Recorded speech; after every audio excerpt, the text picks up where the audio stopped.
Salut à tous mes chers abonnés, on est parti pour une nouvelle vidéo One Piece, le chapitre 1082. Mais avant toute chose, je tiens à vous dire que je vous remercie beaucoup, on est 64 à être abonnés à la chaîne, c'est déjà pas mal. Comme le nom de ma console préférée, la Nintendo 64. Enfin, c'était ma console préférée, maintenant ça ne l'est plus avec tout ce qui existe, c'est logique, mais bon. Donc voilà, on est à 64 abonnés, mais on est toujours 94,6% à pas être abonnés, donc s'il vous plaît les gens, lâchez un petit pouce, un petit abonnement, et on pourra faire des vidéos de meilleure qualité. Sur ce, on est parti pour ce chapitre. Alors, le 1082. Alors, il s'appelle Allons-y et prenons-le. Donc, ça fait référence au One Piece. On voit vraiment que c'est l'arc final, hein, ça rigole plus là, avec les empereurs et tout. Donc, c'est encore un chapitre sans les Mugiwara. Donc, franchement, en vrai, ça peut peut-être vous choquer pour certains, mais moi, ça me fait vachement du bien de ne pas voir les Mugiwara. Parce que Eiichiro Oda exploite le lore de One Piece, du coup, de son monde à lui qu'il a créé. Et pas toujours suivre les aventures des protagonistes tout le temps, car c'est bon, des fois c'est un peu chiant, on va pas se mentir. De toujours tout voir de leur point de vue, là on voit les points de vue de différents personnages et c'est intéressant. Ça rend l'univers plus vivant, plus compact et ça nous fait bien comprendre aussi que c'est la fin quoi. Donc on commence le chapitre avec le journal qui apprend que le vice-amiral T-Bone est mort. Et il est mort par pas n'importe quoi, il est mort par des civils apparemment. Donc là on se doute bien que l'armée révolutionnaire a peut-être joué un petit coup dedans et c'est vachement choquant pour tout le monde, ça choque le monde entier. La marine essaie de pas trop ébruiter ça, d'ailleurs on voit dans le réfectoire de la marine, dans la news Marineford, une discussion entre Sangoku et... comment elle s'appelle déjà la meuf? Tsubone? Non... Tsuru, voilà excusez-moi je confonds avec Hunter x Hunter, rien à voir. Ouais, ils discutent ensemble de la mort de T-Bone et puis ils disent purée si le peuple s'en prend maintenant à nous, qu'est-ce qu'on est censé faire et tout. Il dit il explique tout est une question d'argent et tout. Enfin ça rend vraiment One Piece plus vivant là parce qu'on n'est plus dans le manichéen. On est vraiment dans la réalité. C'est comme dans notre monde à nous, tu serais prêt à faire n'importe quoi pour de l'argent quasiment. Et je trouve ça vachement intéressant quoi, Koda et ils mettent ça dedans. Ça fait beaucoup moins manichéen et ça fait du bien parce que purée, toujours arriver sur une île, battre un méchant, arriver sur une île, battre un méchant, oui, à un moment, il fallait bien exploiter un peu le lore de l'univers, quoi. Donc, suite à cela, nous apprenons, nous revenons, comment s'appelle l'île de Baggy là? Ah, j'ai lu vous appelle le nom, bref. On est de retour sur l'île de Baggy où il a son QG et on apprend qu'en fait, c'est un civil dedans qui a tué le vice-amiral T-Bone. Donc il ressemble à un SDF et puis on a un petit flashback qui montre qu'il a fait ça pour protéger sa famille, que c'est Baggy qui l'a dit de faire ça, donc on se doute bien que bon, bah, c'est pas des civils lambda qui auraient fait ça. Et bon, un vice-amiral quand même, je pense qu'il s'était pas fait tout seul, je pense qu'il y a eu de l'aide, peut-être des révolutionnaires, peut-être de la Cross Guild. Mais il y a eu de l'aide en tout cas, il n'a pas pu se faire un vice-amiral comme ça au Kailen, c'est pas possible. Parce que les vice-amirals maîtrisent tous le fluide, donc c'est choquant quand même, hein. Je sais pas, mais... En plus, il a survécu à Marineford, le gars, donc il va pas se faire buter par un pauvre SDF, ouais, c'est pas logique. Ça m'a beaucoup choqué dans le chapitre là, mais bon, on aura peut-être plus d'explications après. Mais bref, toujours est-il que c'est là pour nous montrer que le monde change et que là, on est pas loin de la grande guerre dont annonçait Barbe Blanche à Marineford, la guerre pour le One Piece. Donc après, on voit les Nakama de Baggy qui construit son bateau avec sa tête, c'est un petit moment comique, de toute façon Baggy tout est comique avec lui. D'ailleurs si je dis pas de conneries, je crois que c'est le personnage préféré d'Eiichiro Oda, rien que ça. Et puis enfin on a une discussion avec Miwo, Crocodile et Baggy sur leurs futurs plans, etc.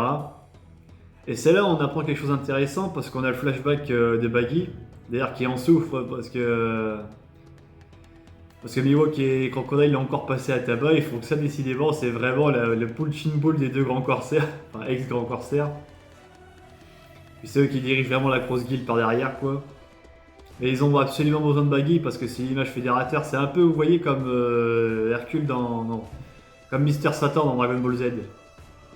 S'ils ont réussi à battre Boo, c'est implicitement grâce à lui parce que c'est lui qui a dit aux gens passez-moi votre énergie pour redonner à Genki Dama en fait.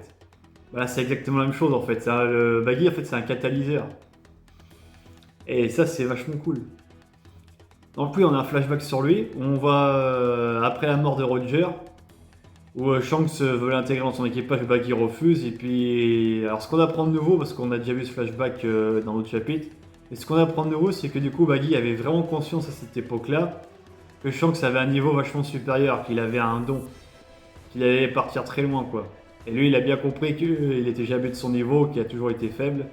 Il le dit très clairement. Et puis on apprend aussi du coup que Baggy il avait dû abandonner suite à cela son grand rêve.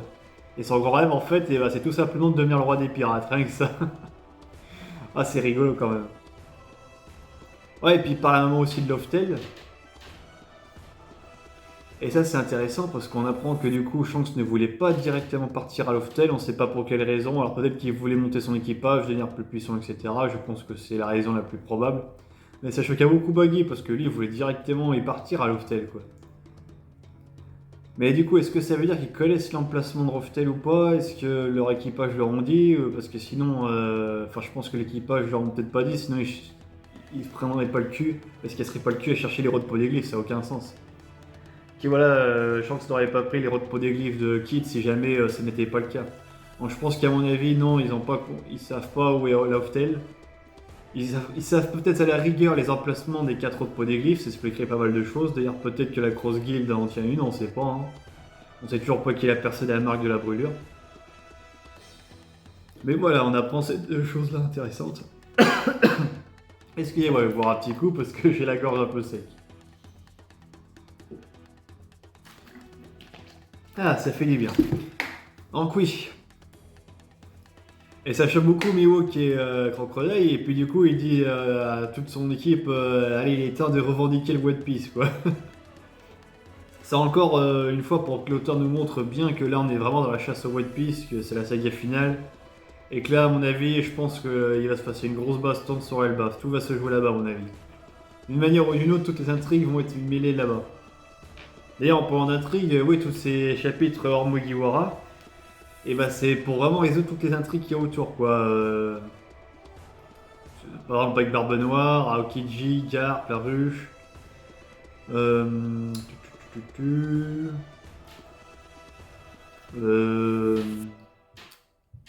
Ouais, attends, Sabo aussi, ouais, parce qu'on apprend que dans ce chapitre, du coup, il a envie, il est retour dans le royaume de Ketitrav.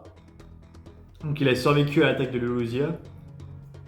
On apprend aussi qu'ils sont les vice-capitaines de l'armée révolutionnaire.